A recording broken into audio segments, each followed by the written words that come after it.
नमस्कार दोस्तों।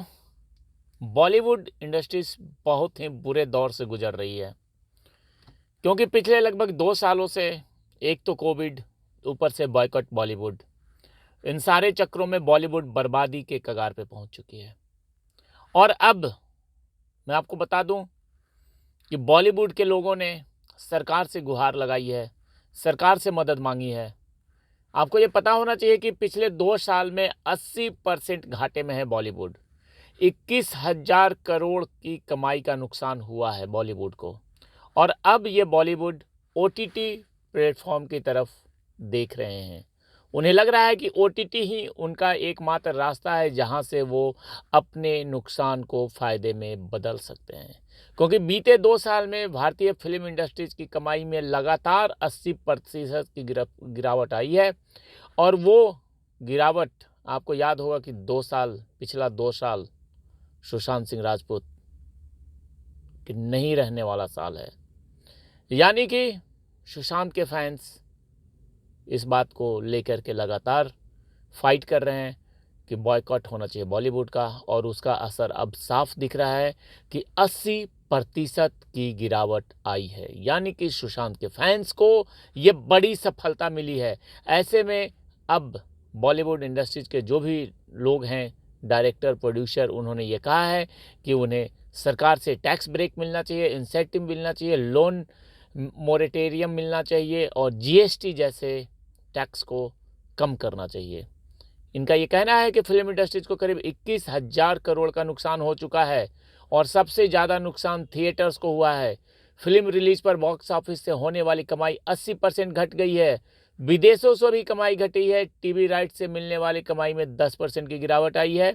नई फिल्में रिलीज नहीं हो पा रही हैं। केवल ओटीटी से होने वाली कमाई करीब 1,600 करोड़ रुपये बढ़ी है। लेकिन ये इंडस्ट्रीज को घाटा पूरा करने के लिए बहुत कम है। अब इनका ये कहना है कि थिएटर से कमाई का 80%, 2019 में पूरा साल हालात नॉर्मल थे, तब बॉक्स ऑफिस कलेक्शन 115.2 अरब रुपए मिला। लेकिन 2020 में लॉकडाउन की वजह से यह कमाई सिर्फ 24 अरब रह गई, मतलब 80% का घाटा। और ये कहना है कि 2020 में सिर्फ एक ही बात पॉजिटिव रही है कि ओटीटी से कमाई बढ़ी है। 2019 में यह 19 अरब थी, जो बढ़ कर के 2020 में 35 अरब हो गई। हालांकि थिएटर्स, ओवरसीज और टीवी राइट्स में नुकसान के सामने यह बढ़ोतरी कुछ खास नहीं है। अब बॉलीवुड इंडस्ट्री ने सरकार से राहत मांगा है और उनका ये कहना है कि नई स्क्रीन शुरू करने के लिए आसान लोन दिया जाए, अगले साल के घाटे को कैसे कैरी फॉरवर्ड करने की इजाज़त दी जाए, टैक्स ब्रेक दिया जाए, वर्किंग कैपिटल में मदद दी जाए, प्रोडक्शन के लिए लोन पर मोरेटोरियम दिया जाए, पेमेंट पर टीडीएस कम किया जाए, फिल्म इंडस्ट्री संबंधित बदलाव या स्पष्टीकरण। अब ये सारी बातें कहना है इनका, क्योंकि इन्हें ये पता चल चुका है कि इनकी हालत हो गई है खराब। और प्रोड्यूसर गिल्ड के नितिन तेज आहूजा ने बताया कि एक और लंबे अरसे से तैयार फिल्में की रिलीज होने में देरी हो रही है, क्योंकि कोई भी व्यक्ति कोविड के कारण सिनेमा हॉल पे जा नहीं रहा है। दूसरी ओर प्रोडक्शन में देरी हुई, खर्चे बढ़े, इस कारण लिक्विड कैपिटल काफ़ी फंसी हुई है। फिल्में रुकने से तो नुकसान बहुत हुआ है, परंतु इस नुकसान को भरपाई करने के लिए सरकार को आगे आना चाहिए। उनका ये कहना है कि कोविड प्रोटोकॉल्स का पालन, sanitisation, testing, Covid insurance, location में बदलाव और समय की पाबंदियों की वजह शूटिंग की अवधि बढ़ जाने से प्रोडक्शन कॉस्ट भी बढ़ी है। यह सब डेड एक्सपेंडिचर है, क्योंकि इनमें फिल्म की कमर्शियल वैल्यू में कोई बढ़ोतरी नहीं होती है। फिल्म इंडस्ट्री में एक और चर्चा है कि 83 जैसी फिल्मों की उम्मीद से कम कमाई की एक वजह टिकट के बेहद महंगे दाम हैं।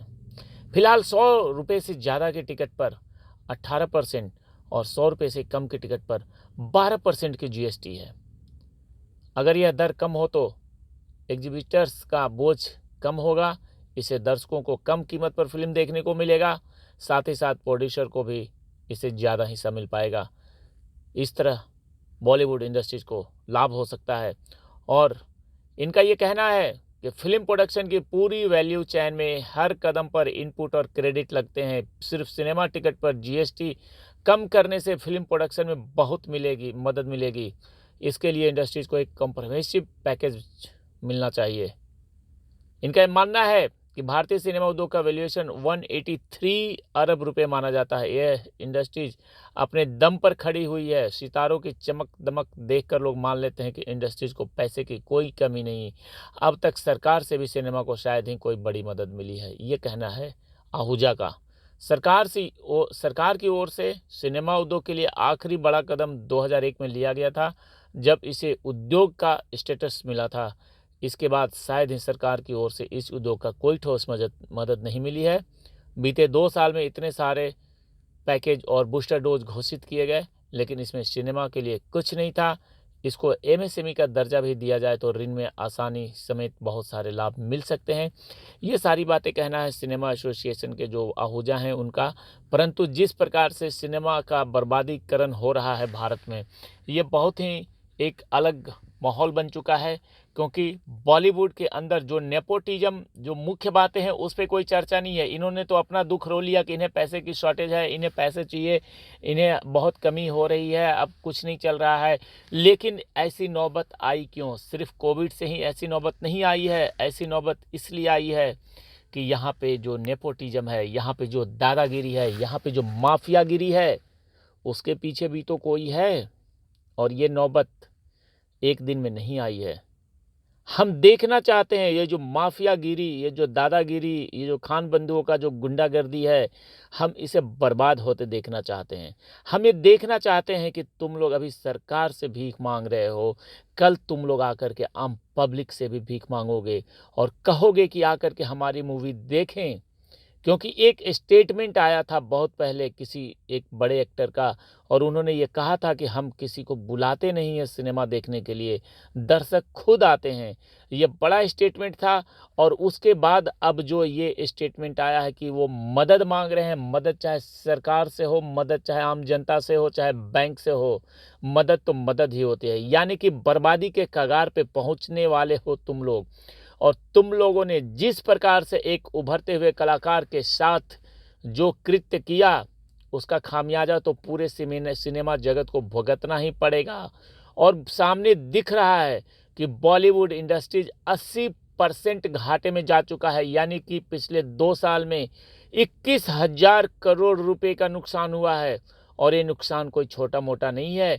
और इस नुकसान के लिए मैं धन्यवाद दूंगा सुशांत के फैंस को कि उन सब लोगों ने मिलके बॉलीवुड बॉयकॉट का एक जो मुहिम चलाया वो सफल हुआ और सफल होता हुआ दिख रहा है। और बॉलीवुड का हश्र अभी आगे और होने वाला है, वो हम भी देखेंगे, आप भी देखेंगे, सब मिल करके देखेंगे। तो बने रहिए मेरे चैनल पे। और अगर आपने मेरे चैनल को सब्सक्राइब नहीं किया है तो ज़रूर सब्सक्राइब कर लें। जय हिंद, जय भारत।